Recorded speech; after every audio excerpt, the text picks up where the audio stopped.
Da li se plašite smrti? Ja više ne, jer sam video šta je posle. I definitivno nisam bio spreman na to. Ovo nije bio običan san. Kao i svaki put na kraju dana legao sam u krevet da spavam. Čim sam oči sklopio, našao sam se u kočiji koju je vukao magarac. Za kočijom je sedeo stariji čovek koji je pevušio nešto i polako svojim štapom mazio magarca ispred sebe. Pevao je. Ne znam šta je pevao, nisam razumeo. A ja sam bio sav u čudu gde se nalazim. Pogledao sam oko sebe, sve je bilo tamno zeleno, sve je bilo kao sivo, nešto mračno, ali opušteno bilo, uopšte nije bilo nešto čega bi se ja morao plašiti ili nešto očekivati drugačije. Nemam pojma šta se događa. Pogledao sam u kočiju, kao da sam ležao na malom sloju neke zelene trave. Upitao sam kočijaša o čemu se radi. Nije zaustavljao kočiju i dalje je mazio magarce, samo je rekao: ne boj se ništa, ideš na pravo mesto. Gde idem, o čemu se radi, gde sam je ovo? Samo se nasmejao i rekao je: nemaš se čega plašiti, nemaš u vezi čega brinuti. Brzo ćemo stići, ništa se ne sekiraj. Nastavio je da vozi svoju kočiju uzbrdo. Prešli smo preko neke pruge. Na desnoj strani sam vidio kao neku kućicu koja je baš tik u samu prugu. Šta je ono, upitao sam. Ono je železnička stanica, ali ne boj se, ti ne ideš tamo. Zar bi trebao da se bojim? Ne, ti ne treba da se bojiš ničega. Vozio je još neko kratko vreme i onda je zaustavio svoju kočiju i rekao: tvoja stanica je ovdje, izlazi. Iskočio sam, nisam imao pojma ni šta, ni gde, ni kuda da idem. Pokazao mi je prstom prema vrhu brda i rekao: vidiš ono svetlo? Rekao: vidim. Hode prema tom svetlu, sve će ti se samo kasti, ništa se ne sekiraj.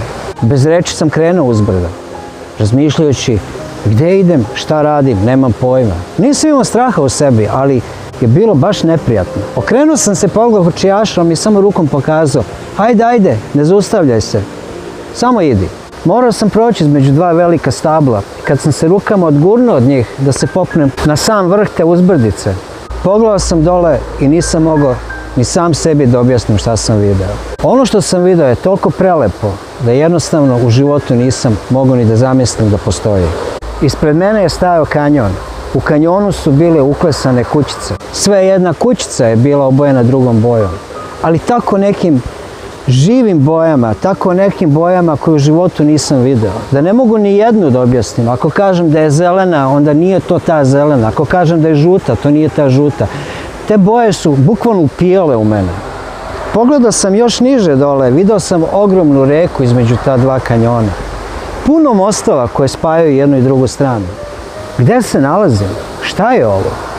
Nastavio sam da hodam nizbrdo i što sam bliže prilazio, više sam čuo smeh i glasove i priču. Sišao sam do ulice i na toj ulici koja je bila sva napravljena od kamena je bilo neverovatno mnogo ljudi. Svi ljudi su na sebi imali prelepa odela. Žene su imale prelepe haljine, šešire. Svi su se smejali, svi su bili srećni.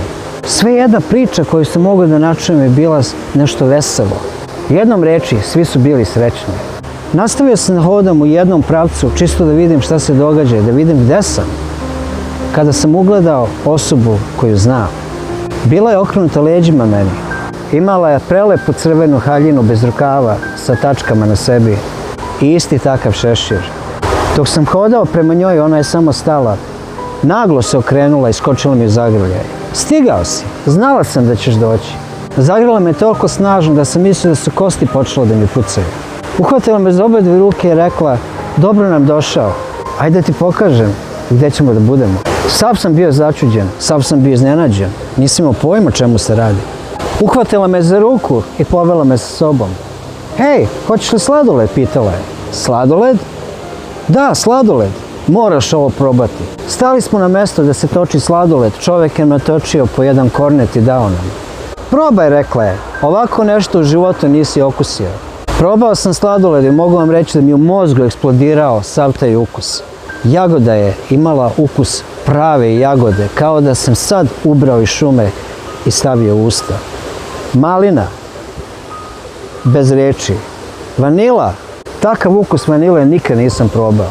Sladoled je toliko bio kremast da nešto jednostavno se ne može objasniti. Izaberi kuću u kojoj ćemo da živimo. Vidi, sve su prelepe. Ti vidi koja se tebi najviše sviđa. Tu ćemo biti.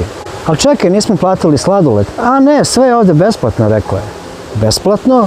Da, ovdje se ništa ne plaća. Ovdje samo trebamo da živimo i da uživamo. Bio sam totalno začuđen o čemu se ovdje radi. Ajde ti pokažem okolo. Ajde, izaberi gdje ćemo. Pogledao sam ispred sebe i video sam samo jedno mesto koje je izgledalo sivo. Šta je ono tamo? A ono je hemijsko čišćenje. Trenutno je u sivilu. Možemo li tamo da odemo da vidimo? Naravno da možemo. Hajde da vidiš. Uhvatila me za ruku i povela prema tamo. Kada smo stigli i kad sam pogledao kroz prozor u to hemijsko čišćenje, unutra je sve bilo sivo. Sivo i mračno i nekako jezovito hladno. Iako sam je bio napolju na tom prelepom danu sa svim tim prelepim bojama, unutra je bilo neverovatno sivo, mračno i tamno. Dobro sam se zagledao unutra i video sebi poznatu osobu s kojom sam proveo dobar deo svog života. Pokušavala je da dobije mašinu i da izvuče neki novac iz nje. Šta ona radi, pitao sam Danu. Ona je ovdje na testu. Ona ne vidi ništa što se ovdje događa. Mi vidimo nju, ali ona ne vidi nikoga. Ona ne vidi šta propušta. O kakvom testu pričaš? A ti ne brini o tome, ti ne trebaš polagati test. Kao što ni ja nisam morala. Ona očigledno neće proći taj test. I šta će se s njom dogoditi? Pitao sam. Video si onu prugu i onu malu železničku stanicu? Jesam. Na tom mjestu će pokupiti zadnju kartu u jednom pravcu i nikada neće dobiti šansu da se ovdje vrate. Začuđeno sam je pogledao kad je Dana samo s osmehom rekla: hajde sa mnom ti pokažem barbershop, ako hoćeš tamo možeš da radiš. Odvela me do barbershopa, unutra su ljudi stajali, pričali, barberi su šišali, svi su bili nasmijani, vibe je toliko bio dobar. Pogledao sam ponovo prema onom hemijskom čišćenju i odjedanput tamo više nije bilo sivilo. Bilo je svetlo, bili su ljudi koji su bili nasmijani, srećni. Ima li šta da bi volao da vidiš ovdje, pitala me Dana. Volao bi da odem na neki od onih mostova, rekao sam, da vidim onu reku, onu prelepu reku. I da pogledam još jedanput ovaj kanjon sa svim ovim kućicama koje su uklesane u nju, sa svim ovim bojama, nešto neverovatno. Odlična ideja, rekao je. Taman da vidimo zalazak sunca. Stali smo na sred mosta i ja sam pogledao zalazak sunca koji je bio nešto što se ne može rečima objasniti, što se jednostavno mora doživjeti. Sunce je bilo u nekoj prelepoj, narandžastoj i žutoj boji koja je jednostavno probijala kroz mene. Osjećao sam sve jedan zrak tog sunca. Osjećao sam svu tu toplotu koju je sunce davalo. Pogledao sam u reku, video sam bezbroj riba kako plivaju. Reka je bila toliko čista da je boja bila nešto između zelene i plave, ali opet se ne može objasniti koja je stvari bila boja u pitanju. Nešto nevjerovatno, nešto neopisivo. Odjedanput mi je pažnju uzela kolona ljudi koji su bili svi u sivom. Hodali su prema vrhu kanjona. Dano, šta je ono? Gde oni idu? Rekla sam ti za prugu, rekla sam ti za zadnji voz. Još malo pa zadnji voz dolazi. Idu da uzmu svoje zadnje karte u jednom pravcu. Neka me je tuga obluvala. Ili sreća. Ne znam ni ja šta se dogodilo. Moja Dana je ovdje ispred mene.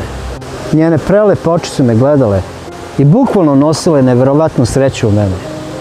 Suze su mi krenule. Prišla mi je, obrisala moje suze i čvrsto me zagrlila. Tiho mi je šapnula u uho. Rekla sam ti da ćemo se opet sresti. Rekla sam ti da se ne bojiš.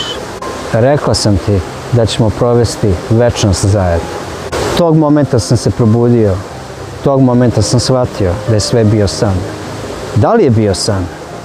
To sam sebe pitao mnogo godina kasnije. Jer tada, dok sam to sanjao, bilo mi je samo 15 godina.